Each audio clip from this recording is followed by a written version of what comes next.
Chapter 36, Master's Outburst. Fang Hao's heart sank again, bitterness welling up within him.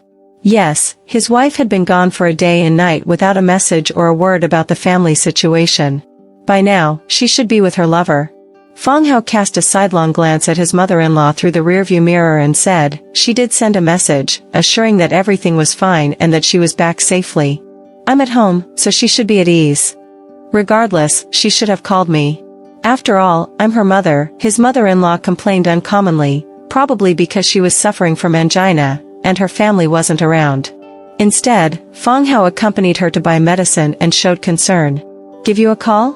Now that she's with her lover, abandoning her husband and children, she wouldn't even think of you, the old lady. You're having your dream of a happy family while my foolish son-in-law helps you hide your daughter's affair and lies to you. Only you have such a foolish son-in-law. Fang Hao didn't delve into that heavy topic. He suggested, Mom, let me take you to the hospital. We can do a checkup on the way. I've already done the checkup. For common heart conditions, it's okay as long as I don't exert myself. Do you really think I'm one of those old ladies in their 60s who could drop dead at any moment? That's not what I meant. Alright, if you don't want to go to the hospital, then don't. But make sure to carry your medicine with you. I know, I'm not your patient. Why are you being so verbose?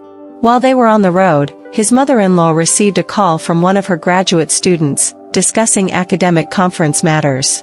She talked non-stop on the phone until they reached their destination. Fang Hao noticed she had forgotten her small bag and went back to retrieve it after driving a few meters. Suarua, your mother's illness, if she knew what you were doing, it would scare her to death. Once your deeds are exposed, your family will suffer with you. Now you're happily enjoying with your lover. Do you know how many people will bear the pain for your joy? You selfish and despicable woman. Fang Hao was very dissatisfied in his heart. You and your lover are in true love. Why involve me as a scapegoat? Damn it, you wicked woman. You deserve to die. On the way, Fang Hao was entangled in a myriad of emotions, unable to find peace. Fang Hao, come over here, I have a consultation this morning. Fang Hao was busy in the nurse station when he saw his master coming over and directly pulling him away. The master then asked, why is your phone off? Fang Hao replied, the head nurse said we can't bring phones to work. Otherwise, she'll deduct 100 yuan from my pay. You know, I have so little money left now, and if she deducts more, I'll have nothing. Dr. Su frowned, stopped his steps, turned around, and walked back to the infusion hall. He went straight to the head nurse and said, call your director. Ignoring the head nurse, Dr. Su directly threw a nurse's plastic stool to the side. She knew that the newcomer was not friendly. Fortunately, there were no people around in the morning, or it would have attracted a crowd. She hurriedly called Lu Jian. Lu Jian came over and said, Dr. Su, are you looking for me? I'm looking for Lu Jingli. Where is he? Lu Jingli was the head of the outpatient department. Director Lu is studying abroad and hasn't returned yet. If you have anything, you can talk to me. I'm fully responsible. Lu Jian frowned, not expecting Dr. Su to directly call him by his leader's name. Tell Lu Jingli that Fang Hao is under my guidance, and it's not his turn to manage. What kind of nonsense is this? Dr. Su kicked the plastic stool aside and walked away. Fang Hao was a little stunned, and he followed. He could feel the two disdainful glances behind him, which were from Lu Jian and the head nurse. But he didn't care. He knew that his master was doing this for his good. He caught up and said, Master, you are excited. There is no need to argue with them. They are just holding positions. Yes, just holding positions. This hospital, how many people are like this, making a mess? I can't stand this kind of atmosphere. Master. Fang Hao sensed that his master's mood was off today, a bit too radical. He quickly said, Master, calm down. Why bother getting angry over these trivial matters? Oh, I've proofread the paper from last night, made some notes. When you have time, take a look, and it should be fine. We've accumulated 15 samples in the past 2 days during outpatient service. I'll follow up and check if there are any follow-up visits to make comparisons. Upon hearing Fang Hao mention work, Dr. Su's agitation eased a bit. He said, Good, you keep following up. Today, I have outpatient service scheduled until 10:30. After that, I need to go to the traditional Chinese medicine hospital. They have a surgery there. I'll go over to observe as well. Fang Hao made a request. He didn't want to go back to the infusion hall. If you're going, be my assistant. Seize the opportunity to learn. Don't loaf around all the time. Forget about the infusion hall. If you have time, read more books and focus on your PhD. Thank you, Master. I'll follow your instructions. Fang Hao suddenly felt excited. Being an assistant during surgery not only provided an excellent observation perspective, but he might also have the chance to participate in a procedure, even if it was just suturing. He had figured out the dynamics. Since the People's Provincial Hospital was a top-tier tertiary hospital, the doctors there were either well-connected or highly capable. Otherwise, they wouldn't be able to stay there. The hospital director balanced the proportion of those with connections and capabilities to make the hospital appear well-connected yet capable. Fang Hao's mentor belonged to the capable group. In other hospitals, they might not have the best doctors but could offer resources. They would provide opportunities for doctors slightly neglected at the People's Provincial Hospital, letting them perform surgeries. It was a win-win situation, with cross-hospital collaborations, direct transactions, etc. During these times, doctors from the People's Provincial Hospital would go out and gain experience. As a result, the atmosphere there appeared connected while ensuring they had something to show when necessary. Fang Hao's mentor seemed to belong to the capable group. Nurse Chief ordered someone to tidy up the scattered items. She said to Lu Jian, "What's going on here?" Lu Jian replied, "Dr. Su and Director Lu are college classmates, both with medical skills and temper. They've been chief physicians in the hospital for over 10 years. Their affairs are beyond our control. Later, let them handle it." "What about Fang Hao?" "Remember his situation. Later, I'll report it to Director Luo. Let him handle Fang Hao's case. After all, he has connections outside of our outpatient department, and it's better to let others deal with these offending matters." Lu Jian explained. He had no medical skills, so he had to be cautious about offending people with both medical skills and backgrounds. The nurse chief understood. She would keep an eye on Fang Hao. Once she saw him leave the hospital, she would check if Dr. Su had arranged for outpatient service again. If not, she would directly label Fang Hao as leaving work early and absent without leave. Leaving work early and being absent without leave for half a day meant deducting the entire day's salary. Being absent without leave for the whole day meant deducting double the daily salary. Chapter 37, Love and Hate Clear. The surgery at the traditional Chinese medicine hospital was a liver tumor removal. Since it was detected early, with a nodule the size of a soybean, a regular incision was planned for better observation of the entire liver for any new lesions. During the preoperative film review, Fang Hao interjected, "Master, should we also take a chest X-ray for the patient? I just checked the medical records, and I think there's some abnormal data in the lung section. I'm concerned that this liver tumor might not be primary but a metastasis from elsewhere. According to the data, there's a 23% chance that liver cancer originates from lung cancer. Similarly, if there's a tumor in the liver, there's a high probability of metastasis to the lungs. Doing a lung examination at this point would be more appropriate." His words made the doctors at the traditional Chinese medicine hospital look at him like he was an idiot. Judging by their unfriendly eyes, he instinctively felt he had said too much. He quickly apologized, "I'm sorry, Dr. Su didn't immediately dismiss the idea. Although he didn't entirely believe Fang Hao and didn't appreciate the way he presented the question, there was some truth in what he said. After a quick evaluation, he said, "Let's go ahead and take an extra X-ray. If the lungs are clear, I'll cover the cost." Fang Hao was moved. He realized that an additional examination incurred extra costs, and if the lungs were indeed clear, how would they justify charging the patient for unnecessary tests? "Old Su, you can't be the one to cover the expenses, that's an attack on my dignity." A doctor from the traditional Chinese medicine hospital, introduced earlier as the vice dean, Jin Feng, spoke up. He arranged for an urgent X-ray, giving Fang Hao a disapproving look. To him, Fang Hao was an impertinent youngster. In a short while, the results of the lung X-ray were out. When Fang Hao saw them, his heart sank, then tensed. The report indicated a tumor in the patient's lungs, seemingly in the middle or late stage, requiring further testing. Even a conservative estimate hinted at the need to remove a substantial portion of the lung. His words had come true, and the initially planned liver surgery was now jeopardized. Jin Feng turned to Fang Hao with a smiling gaze, saying, "Young man, you have a good eye. Continue analyzing the next steps." Fang Hao didn't dare to speak rashly. He looked at his mentor. In reality, the mentor was also surprised and relieved. If not for Fang Hao, the surgery would have proceeded, and the cancer in the patient's lungs would have rapidly spread throughout the body due to the patient's weakened state, leading to a quicker death. Now, such a tragedy was averted. He addressed Jin Feng, notify the patient's family first, then perform a comprehensive examination. Once the results are in, we can discuss the next steps. The surgery was temporarily put on hold. Since the patient was from the traditional Chinese medicine hospital, Fang Hao couldn't say much. Although he had suggested a plan during the impromptu discussion, whether the traditional Chinese medicine hospital would adopt it was another matter. On the way back to the People's Provincial Hospital, Fang Hao hesitated for a long time before saying, "Master, was this unnecessary?" Dr. Su responded, "Not necessarily. Your attitude is rigorous, and you did well this time. You haven't done anything wrong, keep it up. You're a doctor, responsible for the life and death of patients. Don't overthink other matters."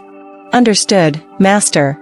In the afternoon, Fang Hao continued to assist his mentor in clinic sessions, recording patient case data. He quietly proposed his own treatment plans and compared them with his mentor's, out of respect. Even if he believed his plan was better, he wouldn't negate his mentor's decision. Besides, his mentor's plan was not fundamentally flawed. After finishing with the last patient, the mentor suggested Fang Hao not waste time in the infusion hall. Instead, he advised him to go back to study materials for his doctorate. Feeling a bit conflicted, Fang Hao considered the importance of pursuing his doctorate and agreed to return. Little did he know, he would be marked as absent and leave work early for the day. On his way, he received a call from his mother-in-law's research student, informing him that his mother-in-law wasn't feeling well at the university. Unable to reach his in-laws, she called Su Ro, and then eventually reached out to Fang Hao. Fang Hao had no choice but to go to Jiangdong University first. When he arrived at his mother-in-law's office, she seemed in good spirits. Although she blamed Fang Hao for her sudden nap, her tone wasn't as severe. She had indeed experienced a bout of illness. Fei Fei, her favorite research student, had informed the family when she noticed the symptoms. Even though she was reprimanded by Fang Hao, Fei Fei understood the situation. His mother-in-law said, "Fang Hao, you go back first. I have some work to finish, and it will take me about 2 hours to return." "Mom, how can I leave you like this? I'll ask Li Jie to take care of one child, and I'll wait for you here." Fang Hao called their neighbor, Rue Li, to take care of the 2 children and informed their class teacher about the situation. Seizing an opportunity, Fang Hao took Fei Fei aside and asked in a low voice, "Has my mother been frequently fatigued with heart pain recently?" Fei Fei, a young bespectacled student who emitted a scholarly vibe from head to toe, replied, "Professor Zhou had experienced chest discomfort during the PR campaign last semester. I noticed her frequent bouts of chest pain and learned that she has angina. However, she didn't want me to tell you. When she was struggling just now, I was concerned and called you. Yes, she hides it well. I only found out about her condition last night. Yesterday, she ran out of her medication. I suggested buying it for her, but she refused to let me leave. Her angina isn't severe yet, mainly because she neglects her health. Here's the plan, since I'm a doctor, if there's any change in her condition, call me first. If I don't answer, call 120 directly, regardless of what she says." "Got it, I know what to do." Fang Hao understood that this scholarly student focused on academics, so he needed to clarify these practical life details. Although his wife had betrayed him, they were not divorced yet, and he couldn't completely disregard their well-being. This went against his principles as a person and his medical ethics. He hated his wife for betraying him. He despised his wife's lover even more, as that person deeply humiliated him. The hatred of a wife-stealer was unforgivable. Chapter 38, Conscience Turns Wicked. In the car? "Mom, I suggest you take some time for recuperation. Let me tell you, many serious illnesses develop from neglect. Don't ignore my advice. While I might not match you in mathematics, in the field of medicine, you can't possibly be more skilled than me." Fang Hao straightforwardly spoke. For stubborn patients, he had to use a more forceful approach. Moreover, considering the imminent divorce from Su Ro, his mother-in-law wouldn't remain his mother-in-law for long, so what did he have to fear? Another possibility crossed his mind. Did his mother-in-law know about his wife's actions and intentionally kept it from him?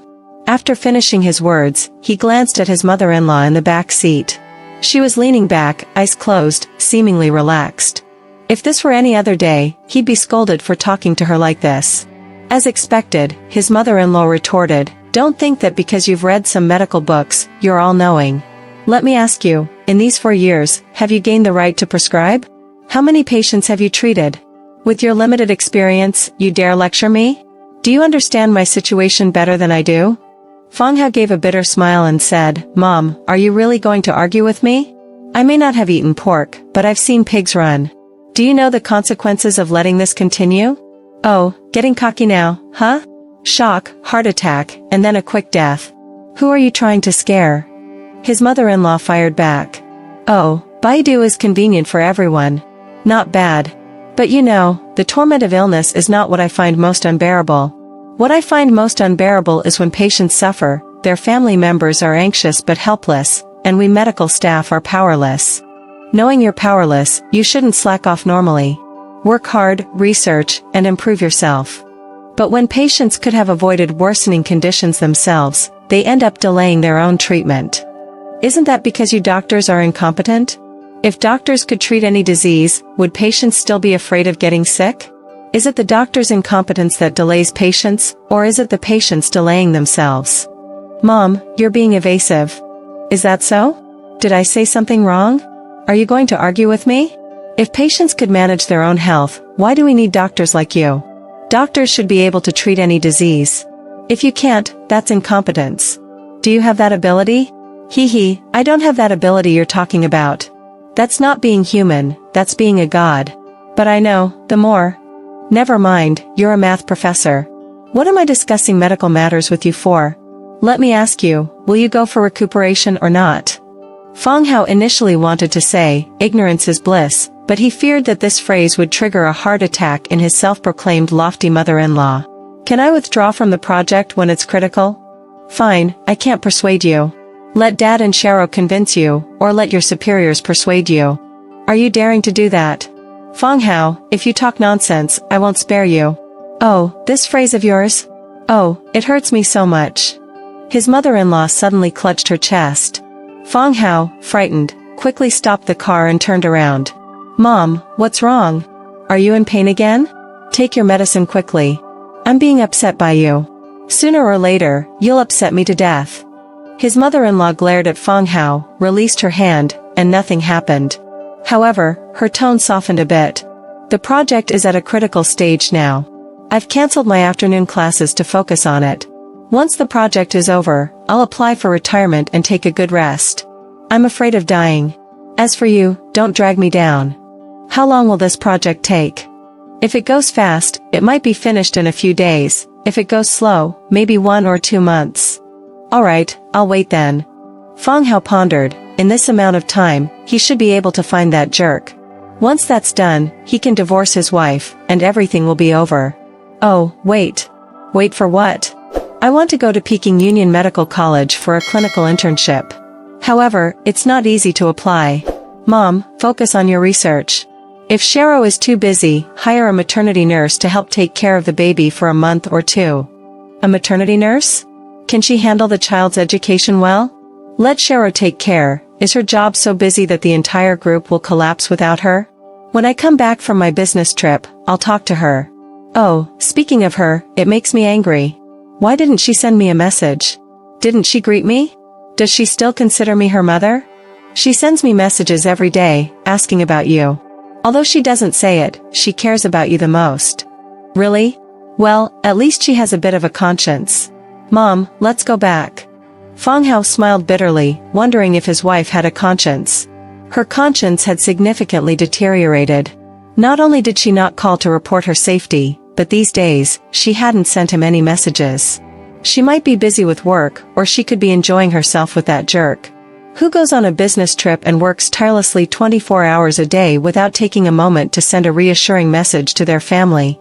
Her lack of communication now only suggested one possibility: she was having a good time with that jerk and had forgotten everything else. Back home, Fang Hao, still feeling apologetic, knocked on the neighbor's door. The door opened, and he was immediately greeted by the enticing aroma of food. Wearing casual home attire, Royally welcomed them with a charming smile and slightly flushed cheeks. She said, "Aunt, Dr. Fang, please come in, dinner is just ready." "No, we've already eaten." "Where are Jia Jia and Tian Tian?" his mother-in-law said, wearing a smile on her face. Fang Hao felt a bit puzzled. "We haven't eaten." Still, he didn't want to expose his mother-in-law, so he said, "Lily, we really have eaten." "Did those two freeload again?" "It's okay, just 2 more sets of chopsticks." Little Hua is alone, and he's a bit picky about food. When Jia Jia and Tian Tian come over, he eats a bit better. "Well, then let them eat first. I won't close the door. When they're done, let them come over." "Thank you. No trouble at all." Fang Hao entered the house, changed his shoes, placed the books from his backpack in the study, turned on the computer, and saw that his master had sent more materials. He printed them directly. Seeing his mother-in-law follow him, he said, "Mom, let's cook later." His mother-in-law asked, "Are you very familiar with this neighbor?" "I'm not familiar with her. It's Shero who's familiar with her. When I was doing night shifts at the hospital, Shero, being alone at home, would sometimes go out with her friends or work an extra shift. She'd bring the kids to Lily's place." Fang Hao paused for a moment, then looked up to see his mother-in-law looking at him with a hint of scrutiny. He said, "Mom, you don't think there's anything between Lily and me, do you?" "Why? Feeling guilty?" "Mom, I can cut my heart out and show it to you. It belongs to this family, to Shero. There's no sign of any wrongdoing." Fang Hao said candidly, thinking, "Your daughter is the one who strayed. Her heart is dark. You should question your daughter, or, if you already know but are hiding it from me, you should question yourself. Just good that you're self-aware," his mother-in-law said before leaving the study.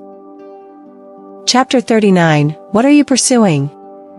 The materials sent by the master were extensive, covering systematic physiological explanations of the liver, the latest international research results, and methods of using related medications. Fang Hao estimated that it would take until around 3 or 4 in the morning to go through all of them. However, he was too optimistic. After they finished dinner, the master sent him a message asking him to read a paper. When he went upstairs to check, he found several papers. What's worse, the master wanted him to check the abstracts of some reference papers and read some of them, many of which were in English. "Master, you're overestimating me. Master, you're about to overwhelm me." Fang Hao sighed inwardly but quietly opened the printer and started printing the papers. He planned to read for an hour, then go and help the 2 little ones with their bedtime routines. After that, he could focus on the papers. As for his mother-in-law, being a math professor, he couldn't expect her to do household chores. It was like expecting a pig to fly. Finally, he finished his chores. Fang Hao looked at the time, it was already 3:30 in the morning. He opened his email, sent the final revisions of the paper, but soon received a reply from the master, saying that he had read it, everything was fine, and advised him to get some rest. "Master, why are you still awake?" "I'll sleep right away. I have a clinic at 9:30 tomorrow, come over. Get some rest early."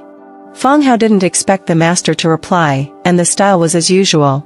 "Master, you're at such an age, working so hard, what are you pursuing?" Fang Hao lit a cigarette, and amidst the swirling smoke, he fell into contemplation. He worked so hard to change his fate.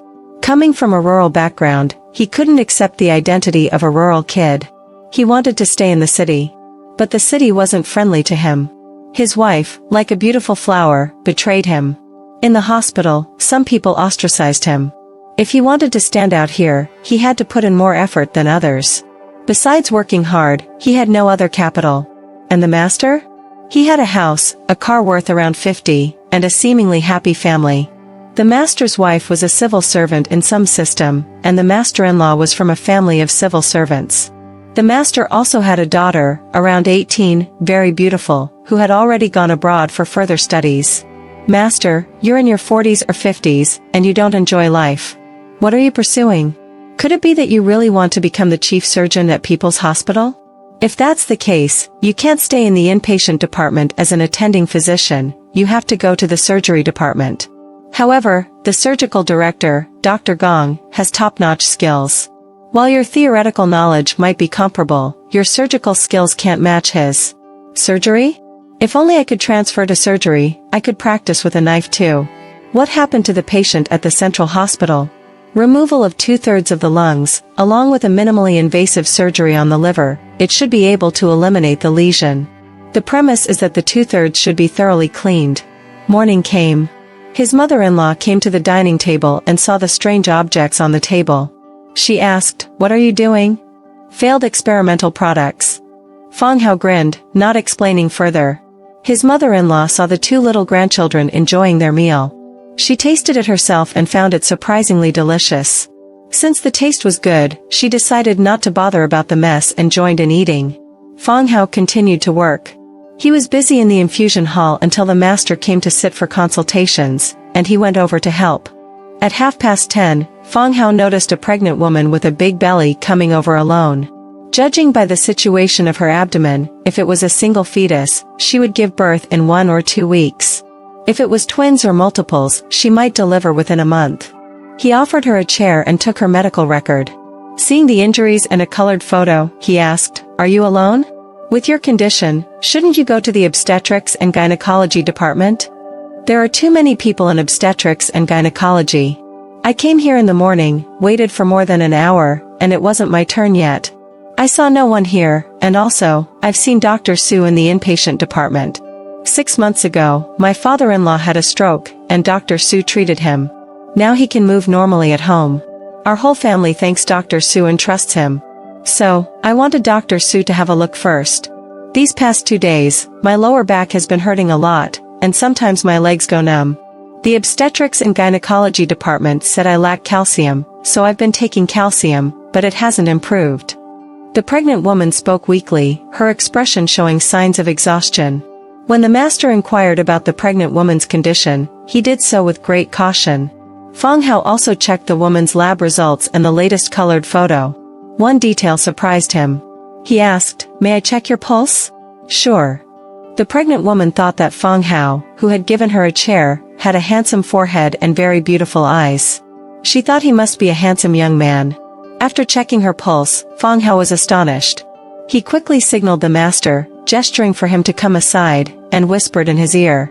The master was also surprised, and after a brief exchange of glances with Fang Hao, he asked, "Are you sure?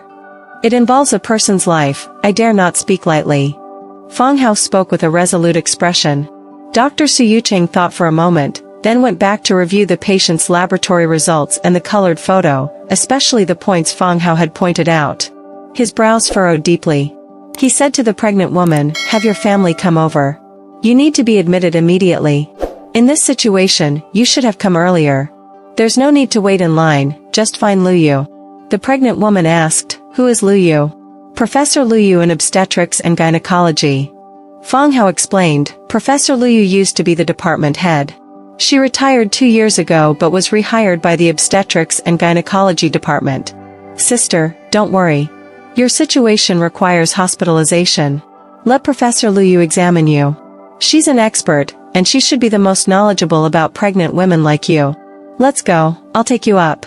The master shut down his computer, took the materials, and left angrily. Fang Hao asked the pregnant woman not to worry, supporting her carefully as they left. "Where is Lu Yu?" Dr. Su Yucheng arrived at the obstetrics and gynecology department and directly approached the nurse station. The people at the station were startled. The on-duty team leader said, "Professor Lu has the afternoon shift. Let her come right away. Your obstetrics and gynecology department is falling apart, and she's still at home." Dr. Su Yucheng was quite irritable. If you have any issues, you can find Dr. Li. She's on duty." "Li Xiaoxi, right? Okay, I'll find her. Also, call Lu Yu and tell her to come too." Dr. Su Yucheng was still filled with anger as he went to find Dr. Li Xiaoxi, the director. The pregnant woman, who couldn't keep up with the pace, became a bit nervous. She asked Fang Hao, "What's happening?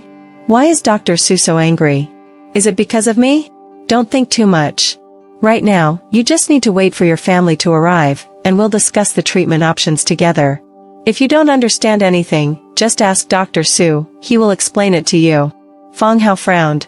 He was about to expose a medical incident, and it could turn the reputation of the obstetrics and gynecology department upside down, creating a stink throughout Jiangdong City. Chapter 40, Stirring Up Trouble in the Obstetrics and Gynecology Department. Li Xiaoxi, at the age of 35, was in high spirits. Although she might not be described as exceptionally beautiful, she was not lacking either. In her career, she had ascended to the position of the director of the Obstetrics and Gynecology Department at the Provincial People's Hospital, also holding the title of Deputy Dean. On the home front, her husband owned a company, earning a yearly income in the millions. They had a son and a daughter, both studying at prestigious middle schools in the province, excelling academically. The plan was for them to enter top high schools in the province and eventually be admitted to renowned universities like Peking University or Tsinghua. Li Xiaoxi even had aspirations to send her children to study abroad at prestigious institutions like Harvard. In her view, accomplishing this would be fulfilling her moral duty.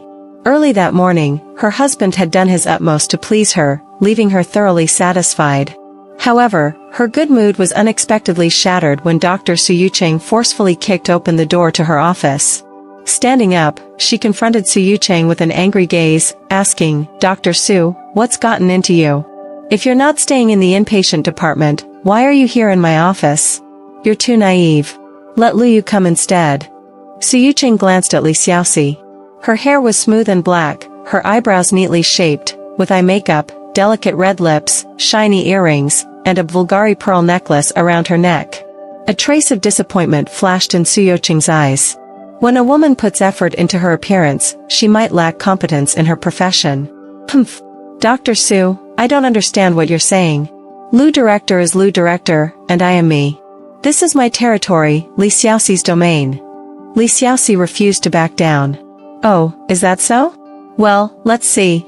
I really want to know what the difference is between you and Lu Yu. Su Yucheng slammed the pregnant woman's information on the table, then asked Fang Hao to bring her in, pulling over a chair for her to sit on. He sat on another sofa, crossing his legs like he was about to smoke a cigar. Fang Hao's eyes moved, and he thought, "Master, you're really playing the part well. I'll give you a score of 99, I'm afraid you might get too proud if I give you a full 100. The pregnant woman was puzzled. Fang Hao explained, "This is Director Li Xiaoxi, the head of the Obstetrics and Gynecology Department. If you had scheduled an appointment with her, things would have been smoother." The pregnant woman then looked at Li Xiaoxi and said, "Director Li, my lower back hurts, and my legs hurt. We have the results of my treatment. You lack calcium. Have you been taking calcium?" Li Xiaoxi glanced at the pregnant woman, suppressing her anger towards Su Yucheng. She checked the patient's registration, seeing that she had initially registered under another doctor in obstetrics and gynecology but had switched to Su Yucheng later. Li Xiaoxi thought that was the reason for Su Yucheng's outburst. The pregnant woman said, "I've been taking calcium, but it hasn't improved. You should be fine according to my treatment plan. It's impossible that there's no effect." "Humph, Director Li, you better take another look." Su Yucheng interjected. Fang Hao added, "Director Li, based on this lady's condition, you should arrange a hospital bed for her, preferably a private room. Then, conduct a detailed examination. We can discuss the next steps when her family arrives." Li Xiaoxi shot Fang Hao a sharp, cold look, a warning that clearly said, "Who am I, and who are you to interfere? No need for hospitalization. Just go home and take calcium. You're near the delivery date. Come back for an examination next week, and then deliver the baby." Li Xiaoxi decisively spoke, quickly writing a prescription. She then called a nurse from the door to escort the pregnant woman.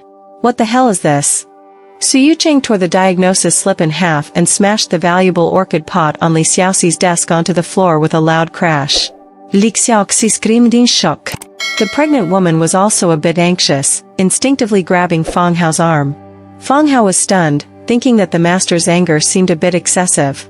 He felt that the master was acting differently from usual. But he found it refreshing. If he were in the master's position, he might do the same. He also felt concerned for the master.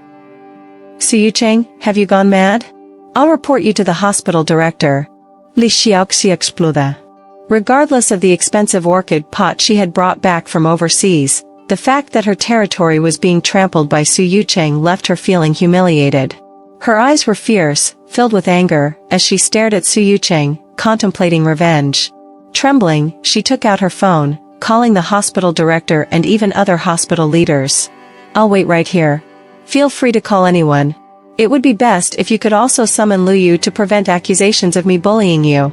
Su Yucheng remained calm, sitting back down with his legs crossed. The commotion inside the office attracted attention outside. Many doctors and nurses from the obstetrics and gynecology department were shocked and angry, eager to transform into she-wolves and tear Su Yucheng and Fang Hao to pieces. Before long, the hospital director and a few other leaders arrived. Their faces showed displeasure, especially upon seeing the broken flower pot, which was particularly irritating. The hospital director didn't rush to address the situation but looked at the pregnant woman and then at Fang Hao beside her, her gaze pausing momentarily. Seizing the opportunity, Fang Hao suggested, "Director, how about admitting this lady to the hospital first? Arrange a private room for her and conduct a thorough examination. Since you're here, all her checkups will be free." The hospital director frowned, giving Fang Hao a stern look, questioning why he was using her authority without explanation. She didn't understand the situation yet, but seeing the pregnant woman with a noticeably large belly, she assumed it was related to her, and she nodded at her secretary. The secretary, understanding the silent signal, escorted the pregnant woman out, with Li Xiaoxi and her trusted doctor following suit. The hospital director instructed to close the door and coldly said, "All right, you guys seem ready to put on a show. Let's see who performs better. I'm here waiting to see which one of you is more convincing." Li Xiaoxi, on the verge of tears, immediately began complaining about how Su Yucheng had mistreated her. Fang Hao hesitated for a moment, then cleared his throat, saying, "Director, take a look at the documents on the table, and everything will become clear. My master is angry, not at Director Li. Why are you speaking? Su Yucheng is targeting me."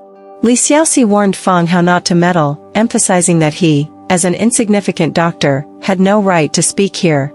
"Huh. You're too inexperienced, not worth my targeting." Su Yucheng added fuel to the fire. "Su Cheng, do you think I'm inexperienced? Do you want to target me?" The hospital director squinted her eyes, staring at Su Yucheng. "Why would I target you? I'm not bored or idle." Su Yucheng backed down. "Then why act so carelessly? Stand up for me." The hospital director commanded. Su Yucheng had to obediently uncross his legs and stand up. Fang Hao secretly chuckled, thinking, "Master, you see, you've overplayed your role." But he was also surprised. It seemed that the relationship between the master and the hospital director was extraordinary.